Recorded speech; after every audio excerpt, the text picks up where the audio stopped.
Welcome to PKF O'Connor Davies Podcast, Nonprofits Insight Out. I'm Lenore Sanchez, Senior Audit Manager specializing in nonprofit organizations. Today's topic is Introduction of Environmental, Social, and Governance and why it is important to your nonprofit organization. Joining us to provide insight on this topic is Liz Bellotti. Liz is a principal serving in our advisory services group. Liz, thanks so much for joining us today. Thank you for having me. Sure. One can't really seem to read or watch anything today without seeing the influence of environmental, social, and governance, or ESG initiatives in our society. Can you talk a little bit about why ESG matters are so important to nonprofits? Sure. In the beginning, corporate and nonprofit leaders viewed ESG as a tool to enhance their organization's reputations among their stakeholders. That philosophy has since evolved to where ESG is also a way to measure an organization's financial performance. Many nonprofits have been hesitant to get fully on board with ESG, favoring encouraging these principles without properly implementing them. Yes, it's interesting because as we know, third parties such as Candid and Charity Navigator use the 990 as a vehicle for rating nonprofits. However, even though the 990 doesn't speak to ESG, it is another factor that goes into ratings that donors access. Yes, Lenore, it is their go-to while performing research on organizations they are interested in supporting. What type of framework should nonprofits consider when thinking about implementing ESG? Or for those who have already implemented it, what should be evaluated while considering and measuring ESG and the effectiveness? There are several frameworks, including but not limited to Global Reporting Initiative, or GRI, the Task Force on Climate-Related Financial Disclosures, SASB, UN Global Impact, and ISO, Guidance on Social Responsibility.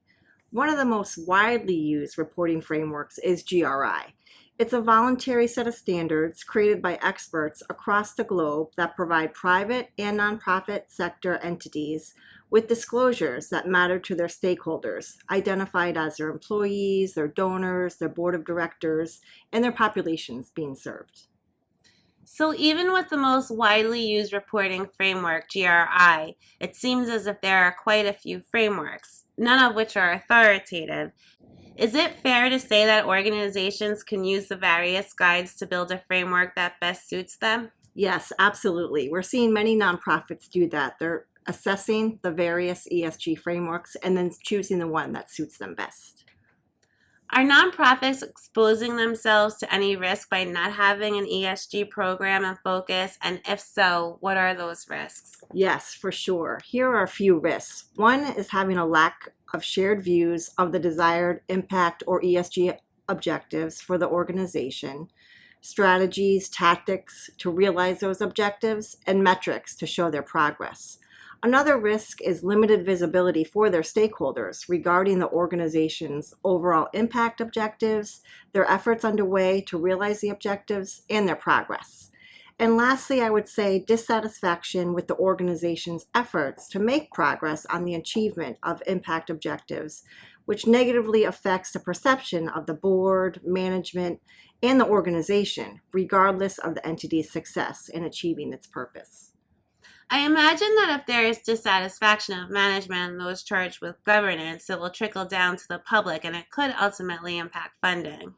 Yes, we're seeing this more and more. Nonprofits who do not have an ESG initiative are potentially risking funding from their donors, private foundations, etc. What are some impactful things that our PKFOD family and friends can do right away? One thing they can do right away and for little cost is you can conduct a survey of your employees, their selected donors, and board members to establish desired impact areas and priorities for the organization. What would the survey questions sound like?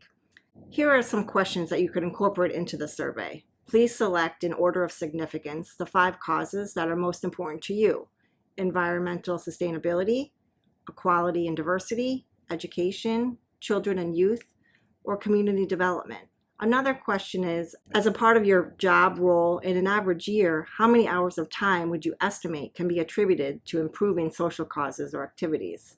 And lastly, does the organization's executive compensation model include incentives or mandates for ESG metrics? Thanks, Liz. So these are great questions to get started with, and I imagine there are many more based on the organization itself. It will continue to evolve. Absolutely. Depending on the organization's ESG maturity, these questions will continue to evolve and are a great way to begin thinking about metrics and measuring progress. What trends are you seeing throughout the nonprofit industry as it relates to ESG? Nonprofit organizations have both helped to drive this innovation, acting as both watchdog groups and advocates, and they've benefited from ESG as recipients of grant funds and sponsorships, as companies are racing to align themselves with pertinent social causes and reputable partners. Yet many nonprofits have been slow to embrace the very policies and practices that they encourage and benefit from in their own operations. That's powerful information. So there are grants being awarded to nonprofits restricted to certain ESG initiatives. It seems as if it's a win-win situation. An organization can address the purpose of the ESG grant and at the same time, in some aspects, would naturally be impacting and bringing along their own ESG efforts. Yes, exactly, Lenore. Our survey was conducted by endowments and foundations, and here are some of the key takeaways. About 70% of the organizations don't currently leverage ESG themes. Smaller organizations lead the way in ESG investing. Only 2% of the respondents said they plan to reduce their allocation to ESG funds. About half of the nonprofits were undecided about ESG funds. And finally, just over a third of the respondents said they plan to maintain their current ESG investments, and another 9% had plans to increase the allocation to their funds. What role should management and the board of directors play in determining their organization's ESG framework? ESG is multifaceted, making it difficult for board members to know where to start the conversation. Before you put the issue on your next board meeting agenda, have you taken the pulse of your board related to ESG? Here are 3 questions to start with. How can we create goals and targets and incorporate them into our strategic planning process? How will we publicly report on our ESG initiatives and progress? And what resources can we access to inform us about ESG investing? That can get the juices flowing to help launch the process. Absolutely. What do you see coming in their future as it relates to ESG and nonprofits? I think you'll see many organizations establishing an impact program office, and there's 3 phases. The first is plan.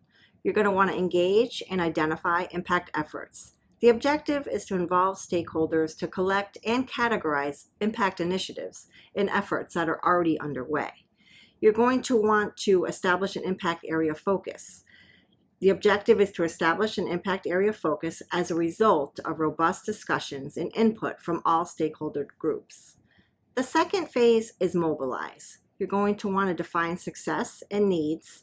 The goal is to clarify objectives, determine metrics, and identify and scope initiatives required to realize the desired impact. You'll need to consolidate and establish plans, enhancing, prioritizing, and sequencing initiatives, and develop financial and implementation plans. Okay, Liz, so the first 2 phases of establishing an impact office are planning and mobilizing. What is the third phase? Execute. You're going to want to execute your impact program office for the organization. You'll need to revise your governance plan and structure for implementation. You'll need to establish an impact program management office and develop a communication plan for stakeholders related to your impact program office successes, your progress towards impact area objectives for the organization, for example, a dashboard, and verify and ensure compliance through internal assessment and external reporting.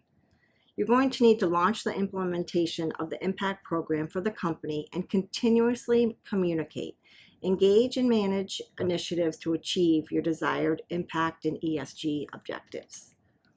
This seems as if it can be an overwhelming initiative for many organizations. Can you break it down to share some key takeaways in bite-sized pieces? An important thing to remember is this is a process. There are many challenges ahead, including multiple standards and frameworks, inadequate technology, and lack of processes and controls in place for data gathering, validation, and reporting. However, you can break this into bite-sized pieces over several years.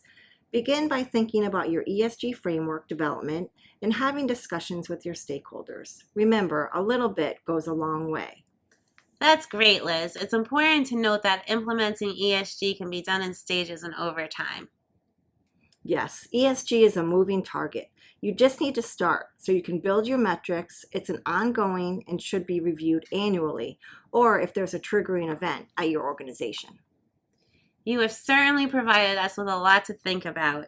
Thank you for sharing your insight on ESG and the value it brings to organizations and others. PKF O'Connor Davies serves a wide range of nonprofit entities. For more information and/or to connect with Liz, who specializes in nonprofits and the implementation of ESG, please visit our website at pkfod.com. Until next time, nonprofits, insight out.